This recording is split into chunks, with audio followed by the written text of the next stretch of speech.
ఇంత శబ్దం వస్తుంటే ఎవరైనా ఉంటారండి అసలు.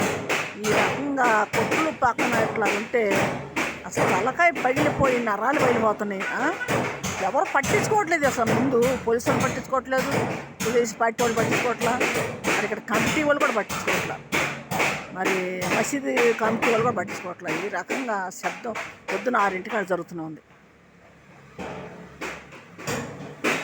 సాయంకాలం 6ంటి దాకా వస్తున్నాడు.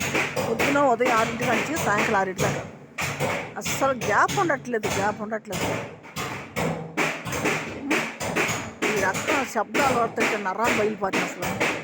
ఏమి తలనొప్పి, డైలీ తలనొప్పి. ఎంత బాధకుందంటే బాధకుంది. లేదా కొట్టు తీసుకోవాలి, మేము కొట్లు పెట్టుకుంటే మేము శబ్దం ఎన్ని వీడియోలు పెడుతున్నాను, ఎవరు చూస్తున్నారో ఎవరు పట్టించుకోవట్లా.